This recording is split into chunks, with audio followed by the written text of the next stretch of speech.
So today I'm going to be building what I call the bevel towers. That is the angled fixture that holds my blades at the angle of the bevel so that I can cut them with the side of the end mill and get a really smooth finish really fast.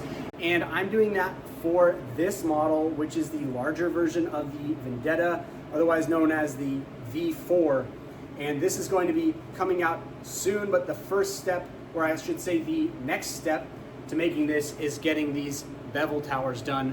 So I'm going to walk you guys through that today. So here's what I'm going to be building. I need to make this fixture that will hold the bevels and swedges at the right angle so that I can easily cut them with a couple of passes of an end mill. And the way I'm going to make these angled fixtures in a 3-axis machine is using some custom soft jaws. If I had a 4-axis machine, this would be super easy, but I don't. So I'm going to build some soft jaws for my vise that look like this and will be holding the towers at the proper angle. Once I have those blocks in there, I'll be able to cut the top flat and then put my holes in straight down in this orientation. I'm starting with 4 bars of 2-inch squared aluminum that I cut down. And the first step is to face all 4 sides and make them a 1.92-inch square piece. I have to hammer them down into my vise to get them nice and secure. And then I am doing some facing passes with a 1/2-inch end mill. I know that this is a better job for a shell mill, but I just don't happen to have one, and I don't make these fixtures enough to really care to buy one. Once I do one side, I have to turn it over, and I have to face all 4 sides in order to get them perfectly square. And this can be kind of a tedious process. All right, so I have the first one all prepped. It is a perfect square rectangle now, and it is exactly 1.92 inches square, which is the starting size that I need. Measured it with the calipers, and we are exactly 1.92 inches. There we go. I had to repeat that step 4 times and square up all 4 bars, and now I'm ready to start putting some holes in them. Now when I put these back in the vise, I'm going to have them stick out 0.075 inches, and that way I can take a cut at 0.05 inches along that outer edge. Cutting this flat portion on the outer edge will allow me to angle this in the soft jaws and then probe off of my workpiece so that I can maintain my accuracy once I angle this in my soft jaws. The next step is to put some small holes on the bottom for location pins, and then drill 1 large hole through the center that I will use for a bolt later on.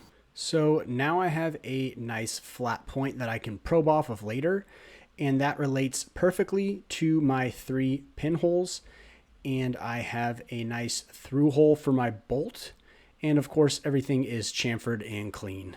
So now I can flip this over and machine the counterbore for the bolt, which will go on top, and I can use the flat point that I machined to quickly align this in my jaws without the need to reset any zeros.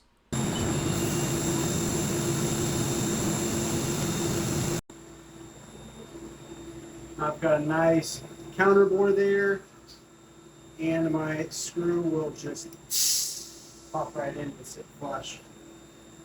Once I've prepped all 4 towers, it's time to make my soft jaws, and I like to buy the 1.5-inch ones as well as the 1-inch ones, and then mix and match them using the 1.5s on the fixed side and the 1-inch on the moving side. So if we look here, this is the jaw I want to make.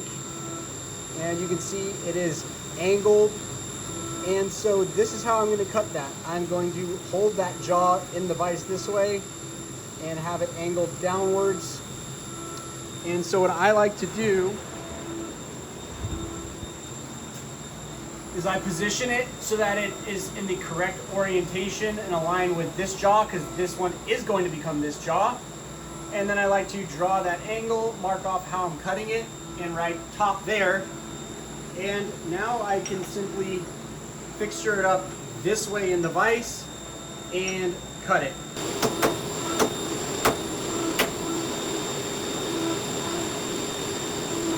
I'm going to be using a ball end mill to 3D surface this. So I got it all ready to go. Got my program loaded, and let's press cycle start.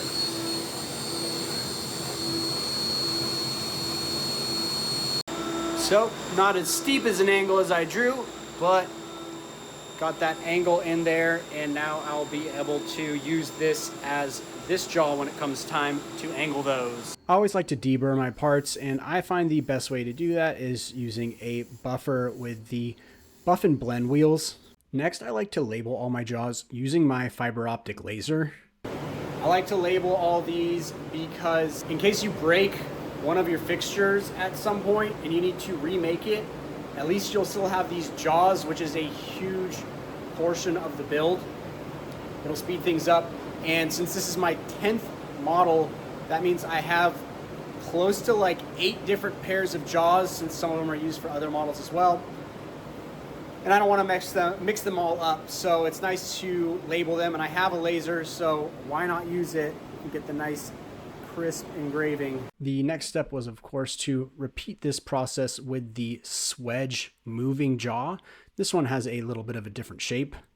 So now I need to swap this jaw out for one of these larger aluminum ones and then cut my custom angle in that. But of course, while I was unscrewing it, got a nice cut. Happens every time. There's an unspoken rule of knife making, which is you should cut yourself pretty much as frequently as you buy from knife kits. Once I get my soft jaw in there, I like to probe the X and Y orientation directly off the jaw. That way, again, if I ever need to reuse it, I can easily reset my zero on these same locations. Now to 3D surface the fixed jaw for the angle, I have to use this much longer ball end mill, and these things can definitely break pretty easily. So I like to hog out most of the area first with the 1/2-inch end mill that I've been using. The 1/2-inch end mill is significantly stronger than the 1/4-inch end mill, and I'm yet to break one of these. Next, I have to get my ball end mill set in there, and I need to measure it with calipers to make sure the stick out is long enough. And for this operation, I need it to be 1.6 inches minimum. So this sucker is definitely going to try to break on me, but I'm going to do nice and light cuts, and hopefully it will survive. I basically need the tool to come all the way down and hit the bottom area over here. The 1/2-inch end mill took out most of the material that's in the way, so now I just have to come in and put the final angled shape in with that ball end mill. Now that I got that new tool in, I just have to probe it real quick for length and diameter. Once I start this tool path, it's going to make a really horrible noise, which I'm going to let you guys enjoy for a second. So we can start to see the shape taking place now, and I'm going to switch over to Fusion to show you a little bit of what's going on. So first I'm going to cut lengthwise along the jaw and start to get that shape in there. And then I'm going to step down and do it again. Then I'll take one last pass at the final depth, and I'll actually switch the orientation so that I get a smoother finish.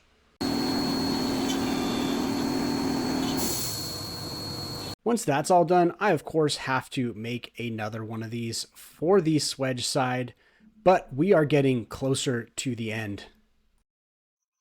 So what's going to happen is I'm just going to cut this flat and then put my holes on top. And that's where my blade will lie in order to cut my bevels. I'm going to do the same thing on this one. It's a more aggressive angle for the swedge. And this will mount upside down, and I'll be able to cut my swedges using that block. And since we have the nice smooth flat part here, I can probe off that and keep everything in alignment with the bottom side, which locates off the pins. Always got to stone the parts before you load them in. Make sure there's no burrs.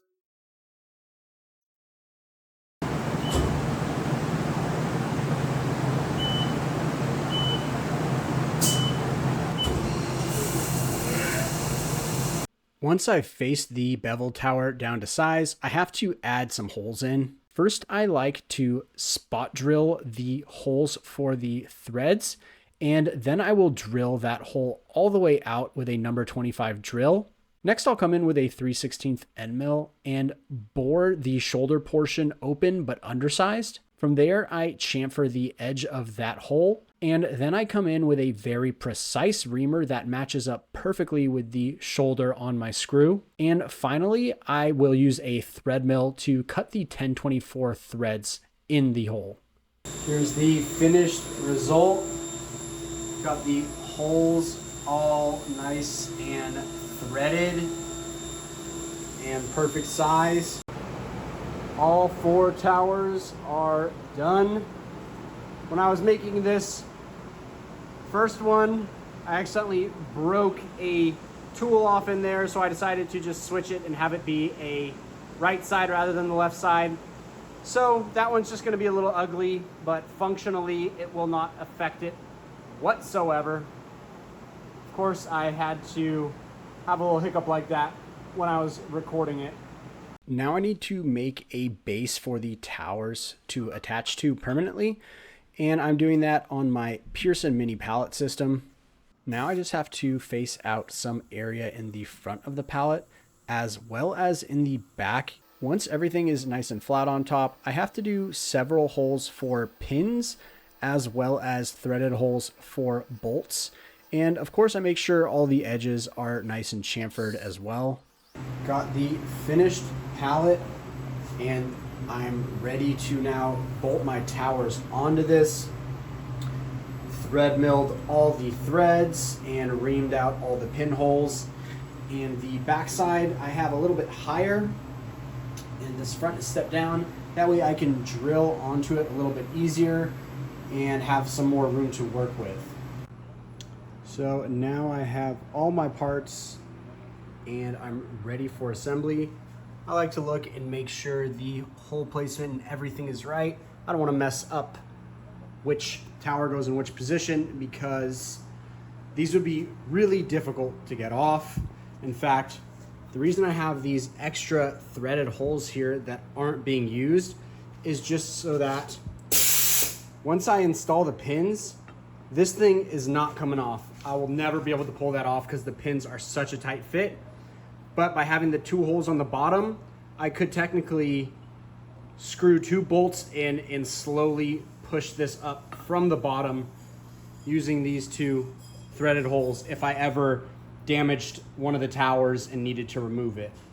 I always gotta stone everything before the final assembly. Make sure there's no burrs or chips. Make sure we are nice and flat. So I like to first press the pins into the tower. And I'll just get them started. And I like to just manually press these in because if you try to hammer them, they can grow in crooked and bend. And these are pretty much very difficult to take out once they're in.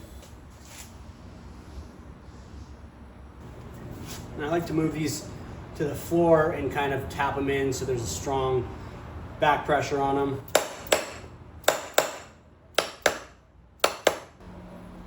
And now I can just bolt it through the top. And this thing is really on there, but if I wanted to take it off, I could, in theory, put a bolt here and here and really crank on them a little by little, and hopefully it would push off those press fit pins.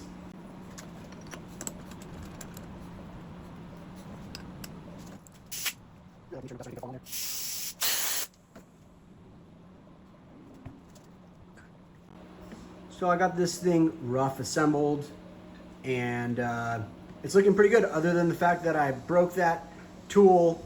I mean, of course, this is the 7th time I've made one of these.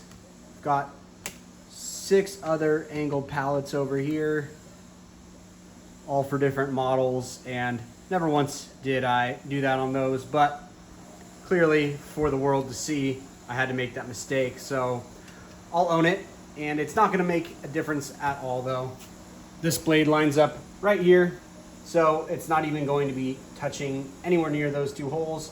And even if it were, it would just go flat right over it. We'll have another one mounted here. And then for the swedges, we'll go upside down like this and like that. My last step is I just try to really crank these down. And what I'll do is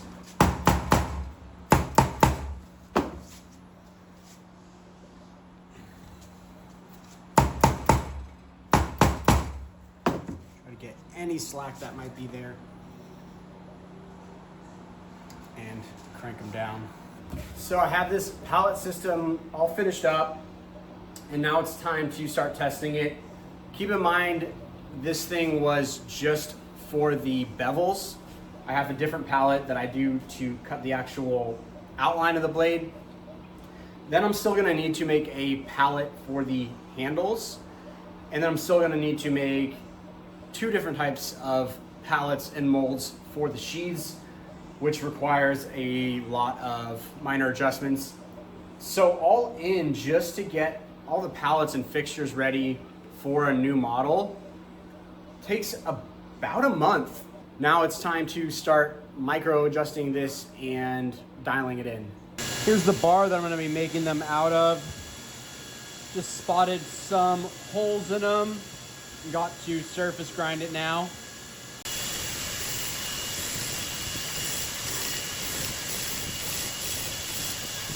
I like to use these precision shoulder bolts. That way they locate on the top half and then they screw in with the bottom half. And I have everything bolted on there, ready to go. All the extra holes are capped off so I don't get chips in them, and I'm good to start.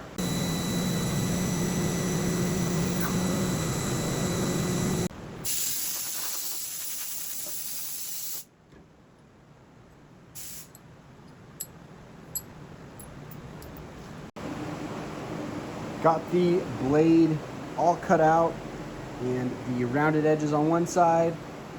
I'll do them on this side after I do the bevels, but it's time to test this fixture out. I'm only gonna run one blade at a time. I'm not gonna put all four on at once just because I wanna make sure it works perfectly, but super excited.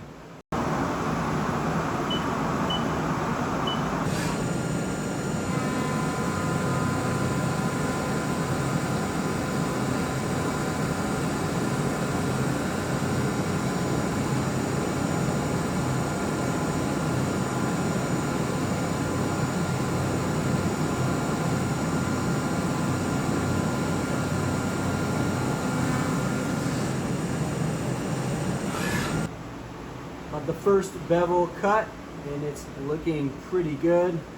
This is a little bit of a used tool, so you see a little difference in the wear, but you can't actually feel it, and I'll get sanded out. And on the other side, you can see we're not even touching where I had that little hiccup. Same with that side, so we're good to go.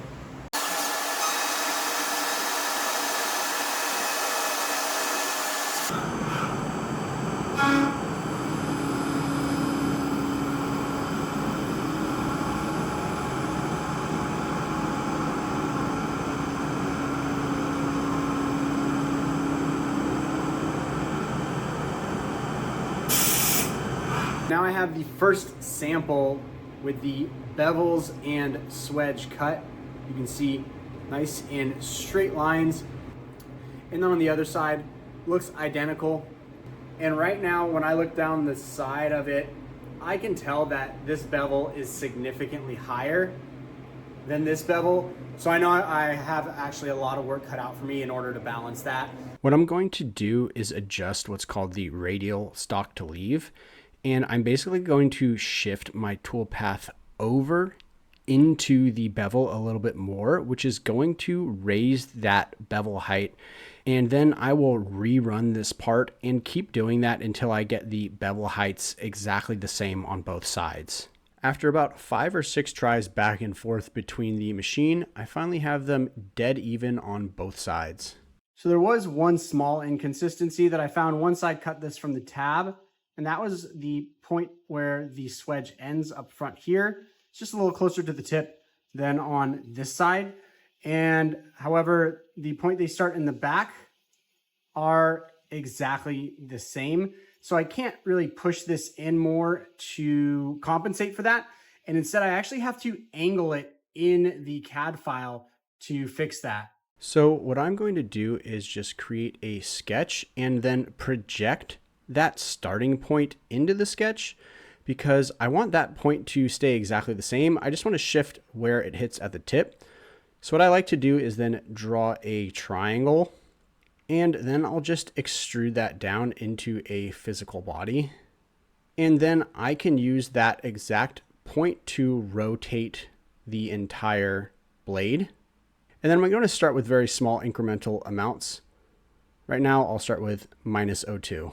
Well, I am finally at the finish line, and right now I have the bevel hand sanded perfectly clean, as well as the swedge, and you can see where the bevel height is and how the swedge lines up.